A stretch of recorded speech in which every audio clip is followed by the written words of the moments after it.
السلام عليكم ورحمة الله وبركاته. أهلا وسهلا بكم في مطبخ ولاء. النهاردة إن شاء الله من مطبخنا هنعمل لكم كيكة الشاي بكل سهولة، وكل المكونات موجودة عندنا في قلب البيت ونقدر نعملها إن شاء الله بعد ما نشوف الفيديو.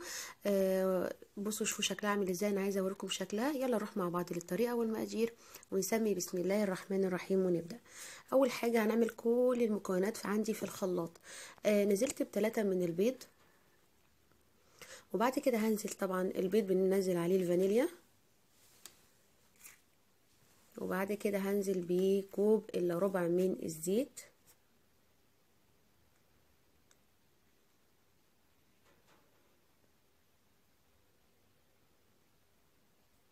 وكوب من الحليب، وبعد كده هنزل بالكوب ونص من السكر. هنزل بالكوب الاولاني السكر، وبعد كده هنزل بالنص كوب التاني. وبكده دي المواد اللي انا هضربها في قلب الخلاط. هضربهم بقى في الخلاط ونرجع مع بعض نشوف. كده ضربتهم في الخلاط، ده شكلهم. هروح للمواد الجافة. انا عندي كوبايتين ونص من الدقيق، نزلت عليهم برشة من الملح، وباكم من البيكنج باودر حوالي 16 جرام، يعني حوالي معلقة وشوية تقريبا كبيرة. بقلبهم كويس جدا. انا نخلة دي قبل ما زي ما انتم شايفين كده، وهبدأ انخله قدامكم تاني. مهم جدا ان احنا ننخل الدقيق حوالي مرتين او 3، بيفرق جامد جدا زي ما انتم شايفين في اول الفيديو. شكل الكيكة ما شاء الله عليها جميلة جدا، وان شاء الله تعجبكم وتجربوها وتعجبكم ان شاء الله. ونزلت بالمواد السائلة اللي ضربتها في قلب الخلاط على المواد الجافة، واسيب لكم كل المقادير في صندوق الوصف، واقلبهم كويس جدا زي ما انتم شايفين بكل سهولة.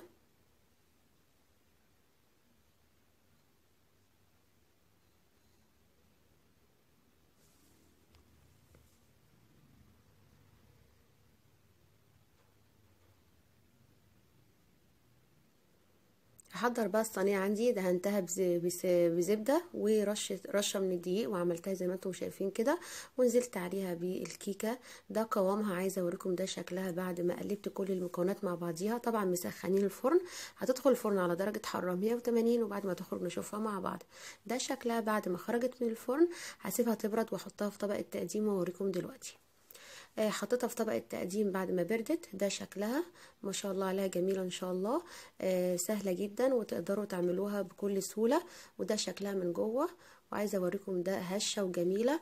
وده كان وصفتنا اليوم، يا رب يعجبكم الوصفة. ولو عجبكم ما تنسوش تعملوا لايك وشير، وتشتركوا في قناتي على اليوتيوب وتفعلوا الجرس، وان شاء الله تستنوا فيديو جديد ووصفة جديدة. السلام عليكم.